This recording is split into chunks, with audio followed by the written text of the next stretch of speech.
যারা এই জুলাই সনদে সাইন করলেন তারা এখন নিজের নির্বাচনে জেতার জন্য এই গণভোটকে আন্ডারমাইন করে ফেলে দিয়েছেন। জামায়াতের আমির বলেছেন যে সরকার গণভোটকে গুরুত্ব দিচ্ছে বেশি জাতীয় নির্বাচনের চেয়ে। আচ্ছা, জামাতের আমির যেটা বলছে এটা আমারও কথা, যে গণভোটকেই গুরুত্ব দিতে হবে, যেখানে পলিটিক্যাল পার্টিরা একটা বৃহৎ পলিটিক্যাল পার্টি গুরুত্ব দিচ্ছে না। সো এই কথাটা বলে মানে বিএনপি, হ্যাঁ সরাসরি বলে দিচ্ছি বিএনপি দিচ্ছে না। সেটা হচ্ছে আপনার এই কথার উত্তরে দিব একটু পরে। মানে আসাদুজ্জামান সাবেক অ্যাটর্নি জেনারেল আমার খুব পছন্দের একজন মানুষ, আমরা তাকে আসাদ ভাই বলি। সে আজকে যা বলছে এটা যদি বিএনপির অবস্থান হয় তাহলে গণভোটের পরিণতি খুবই খারাপ। এবং এইটা মানে সে বলতেছে যে মুজিববাদ আওয়ামী লীগের যে আদর্শ, এই আদর্শকে শোনে, ওই রিপিটিশনের লয়ার ছিলাম আমি। আচ্ছা, তিনি যে কথা বলেছেন, যেই পিটিশন করেছিলেন ওই লয়ার ছিলেন আপনি জামাত ইসলামের পক্ষে? ওখানে জামাত ইসলামের ওখানে আমার পিটিশনটা ছিল একটি মুক্তিযোদ্ধার পক্ষে যে জামাত ইসলাম করে।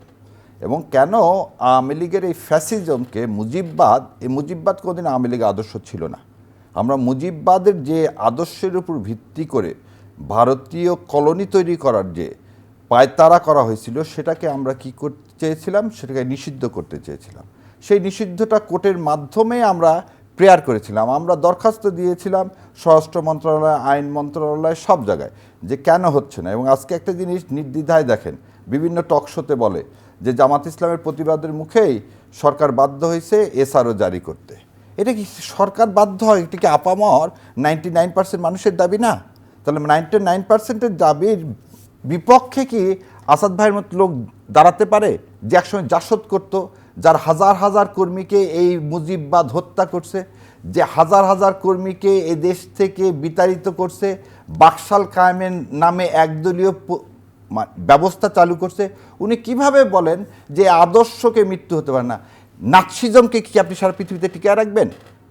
আমি আসাদ ভাইয়ের কাছ থেকে আপনাদের এই অনুষ্ঠানের মাধ্যমে এই প্রশ্নটা করি, উনি নাৎসিবাদকে কি সমর্থন করেন? উনি যদি নাৎসিবাদকে সমর্থন করেন তাহলে উনি মুজিববাদকে সমর্থন করেন। আর মুজিববাদের যে আদর্শ, সে আদর্শ হচ্ছে জুলাই সনদের সাথে সাংঘর্ষিক। তাহলে কি উনি জুলাই সনদ এবং গণভোটকে অস্বীকার করতে চান? উনি আরও একটা কথা বলছেন, যারা ৭১ এবং ২৪কে নিয়ে আসে, শোনেন ২৪ আসছে বলেই তিনি অ্যাটর্নি জেনারেল হতে পারছেন, অ্যাটর্নি জেনারেল হতে পারছেন এবং ওই কথাগুলো বলতে পারছেন। গত ১৭ বছরে উনি বিএনপির মানবাধিকার সম্পাদক থাকা অবস্থায়ও কোনো জায়গায় কোনো কথা বলতে পারেননি, আমরাও পারিনি, তিনিও পারেননি।